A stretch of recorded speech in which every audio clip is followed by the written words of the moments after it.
All right, Mr. Brian Johnson. So we got you here today because we had an awesome post from you in the community and we wanted to read it, and then we wanted to dig into your business, hear about your marketing flow, and hear about this deep prospecting revelation that you've had. So I'm going to jump in here on this on the post you made. So it Cool. says, guys, I have a confession. I've been sleeping on deep prospecting. We decided to make a process with our return mail this year. Thursday, deep researched the property, made contact with the relative first attempt, and then we booked an appointment. Friday, we ran the appointment, we left an offer, and Monday, the offer was accepted. And then you follow up with, I've been a lazy investor for too long, relying mainly on setting appointments from inbound leads and buying from connectors. We gave up on bulk dialing and texting a couple years ago, and at that time, I didn't have a deep understanding of my data. After being a Sift user for over 2 years now, it's finally starting to click. This record has been in our system since 2020. That's awesome. That's a long follow-up. And tagged it in Driving for Dollars in 2020. Return mail at some point and sat in dormant in my system.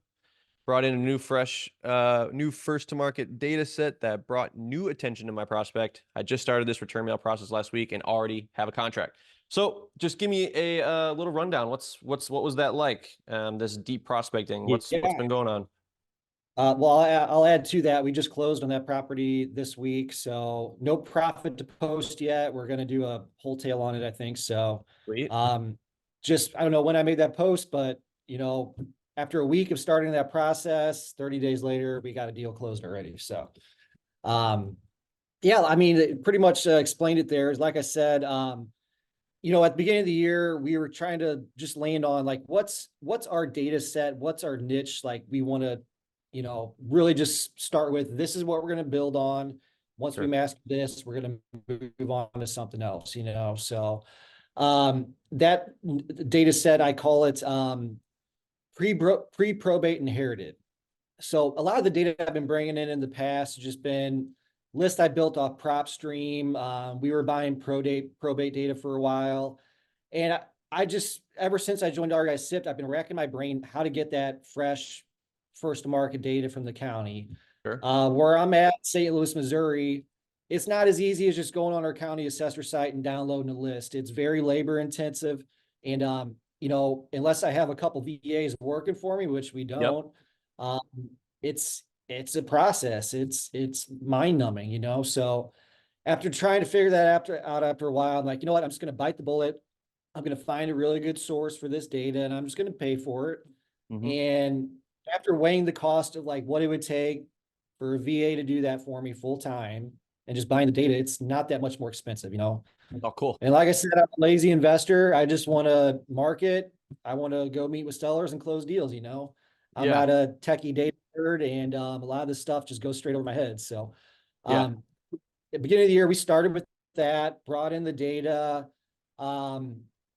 Towards the end of January, we started dropping mail to that. And we got a return mail piece for this prospect here. And I look it up and Sift and like, oh, we've already mailed to it before. It was Drive for Dollars. Yeah. And it's on this new pre-probate inherited list. Okay. And why we chose that set is a lot of people will go straight to probate. Sure. And, you know, if there's been a beneficiary deed filed or the is in a trust, like it's good to sell.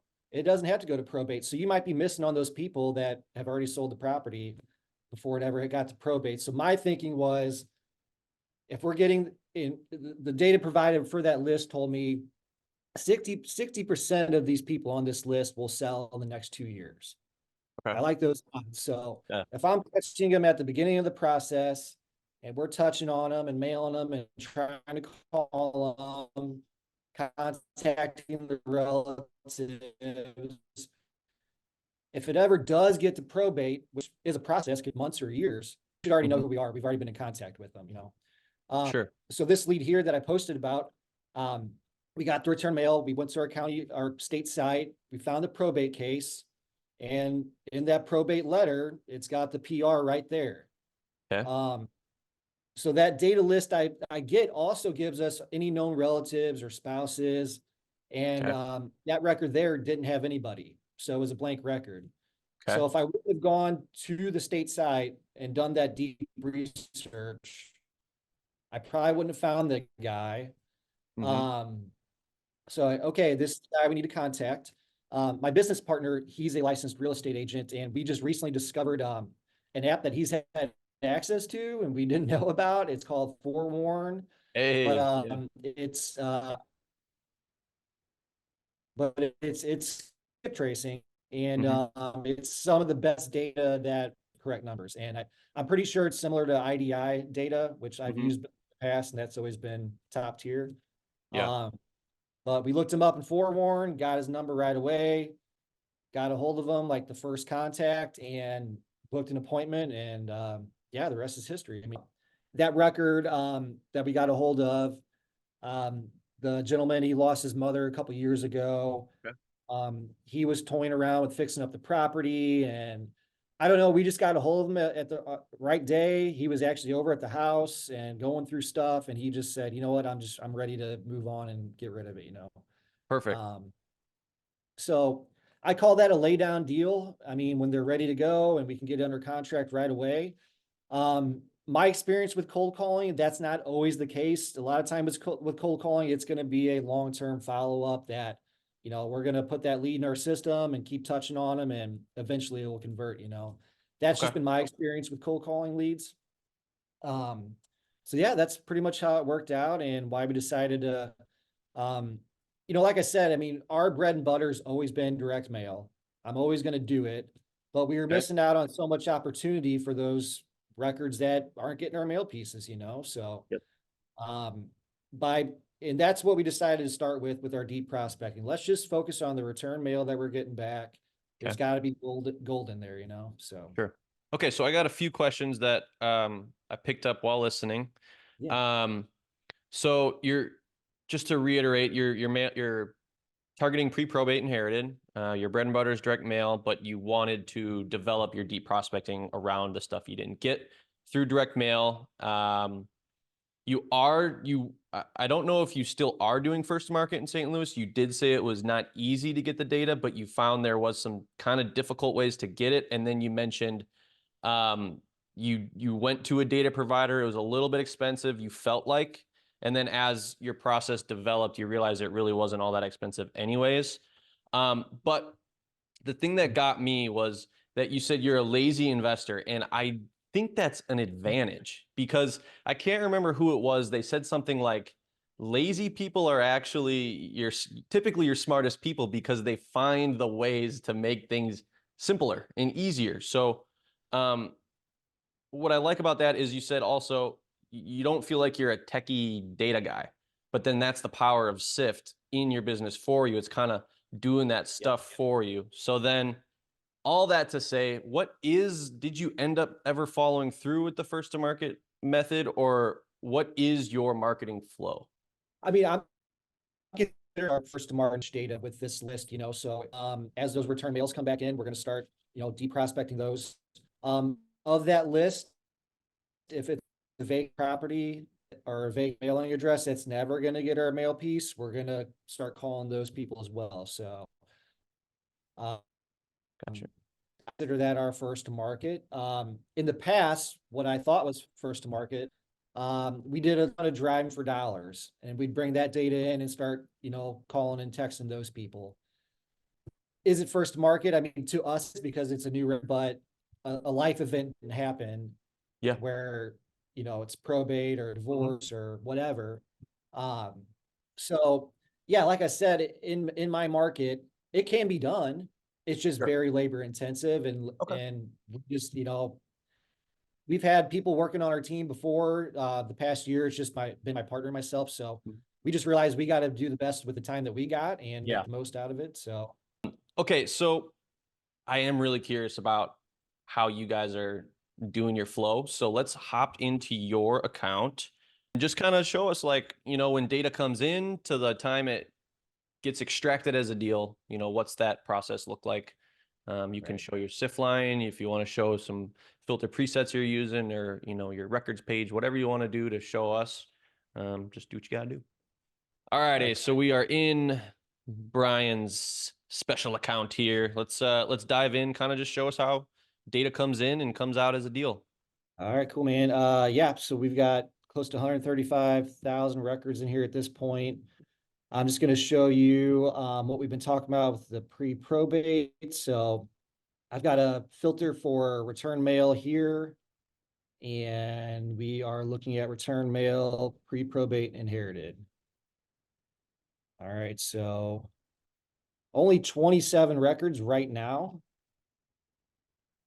but those are boiled down to a point where, look at how many different lists these are on here, Yeah. I mean, pre-probate, Yeah. county condition list, vacant, return mail, high equity, like just screaming, this is a deal, Mm-hmm. And we've got statuses on most of these right now. Since this list is so small, I haven't like set up sequences or task follow-ups yet. Yeah. Our goal has been like, once we get that record into that bucket, I want to see a status on it. And then once we get statuses on everything, we'll start figuring out our follow-up process after that.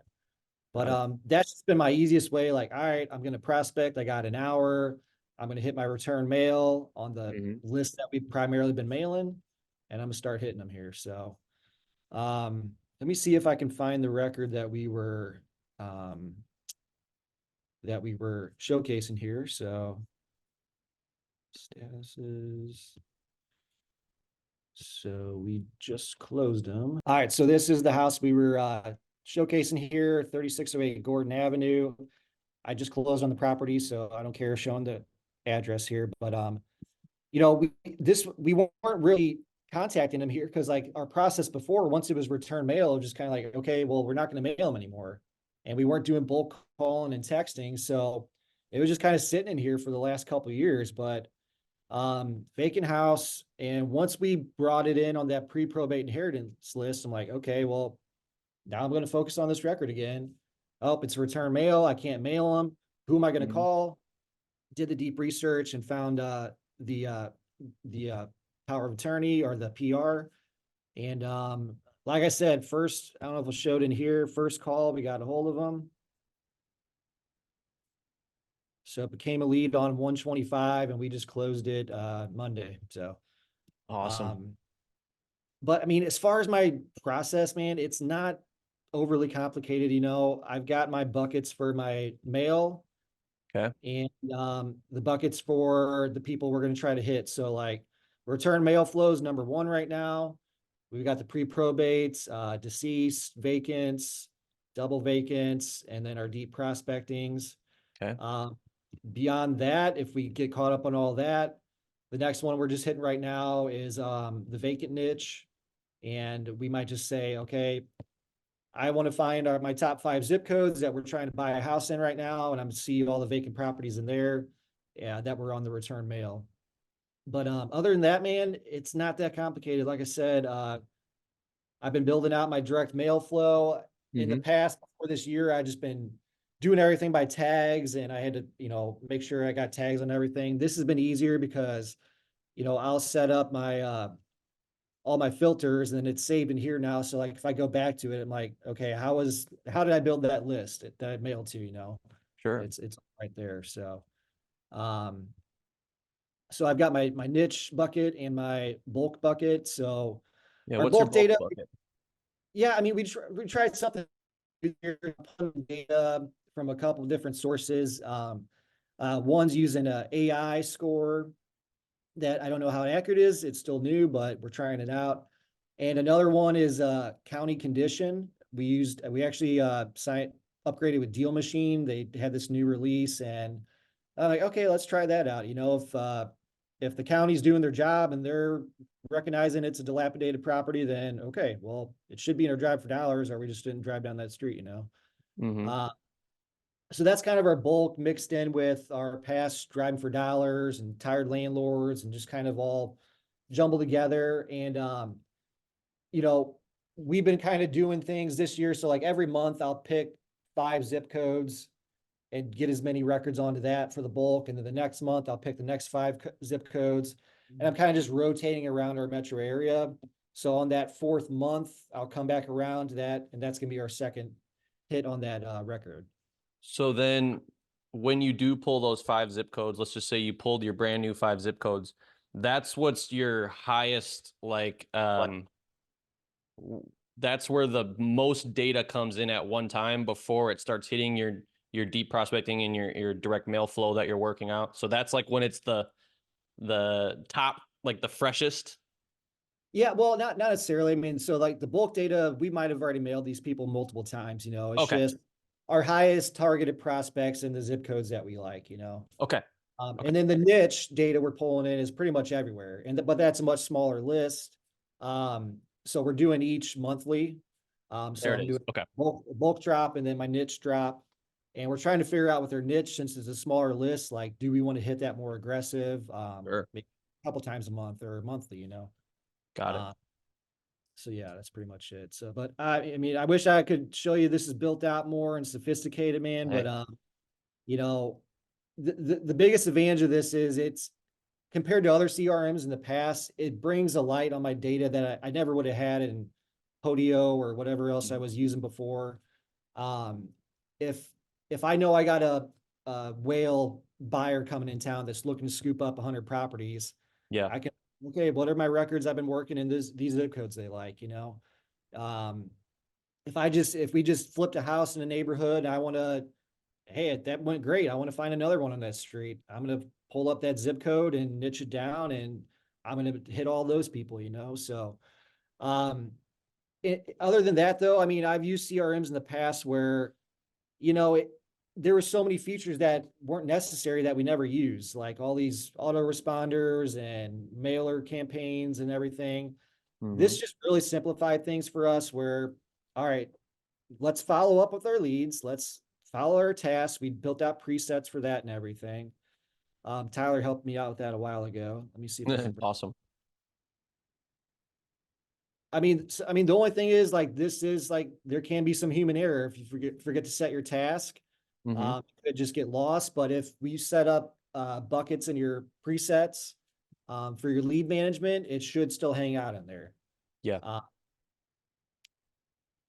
so yeah, add new task. I mean, so as soon as if I'm doing lead management and it's a fresh lead, I'm gonna keep hitting them, and put that task on there. We got all the cold follow-ups built out, the warms, the hots. I mean, it's pretty extensive. So, um, I mean, like I said, just keep it simple, guys. Like follow up with your cold leads. I posted about another deal a couple months ago Hmm. that we followed up that lead for like 3 years. Um, and I brought that lead over from our old CRM into Sift. And because I was staying on top of my task, like we eventually converted it.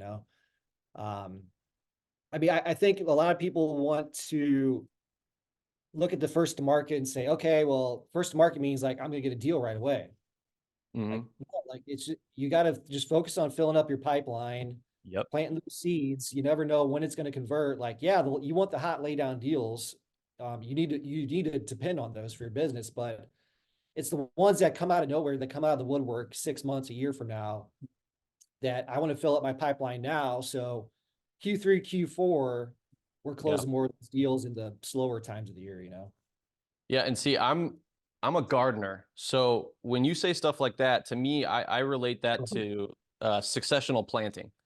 Like I know if I plant potatoes now, I'll get potatoes in October. But if I plant another set of potatoes in a month or so, I'll get potatoes for Christmas. So it's like you're literally pre-planning those long-term deals where it's like, well, if I just stay consistent and I water every day and I keep the weeds out and I make sure that, it's fertilized and that there's no animals getting in there, that if you just stick to that, you will get that Thanksgiving harvest, you will get that Christmas harvest. So for me, that's how I look at it and that's how I nerd out. But I think that's really cool the way you put that, because first to market is you are the first person a lot of times to talk to them, but we all know that's not you're not going to get them all right away. But if you take time and you're an ethical investor, you're someone who's able to build good rapport and you just stick with them, you're good, man. I mean, I don't plan on going anywhere. I'm in this for the long haul. So, Exactly. we're all about branding too. So we put our logo, our company website on all of our mailers, and all my email follow-ups. I don't mind putting my website on there. Like, I want those people to remember me. So whenever the time comes, like, I'm still going to be here. I've been doing this for a while now, and there's people that have been come and gone and fly by night, and, you know, we're not going anywhere. So fill up my pipeline and those leads will come someday. So, I think what is really excited us about this deep prospecting process is, I think it's been called by you guys go, no go in the past or whatever you want to call it. But, um, it's just, you're doing hundreds and thousands of texts to get a lead. Since we've been doing this the past month, I think like every 10 to 15 calls is a lead.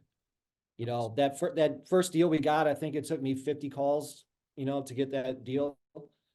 But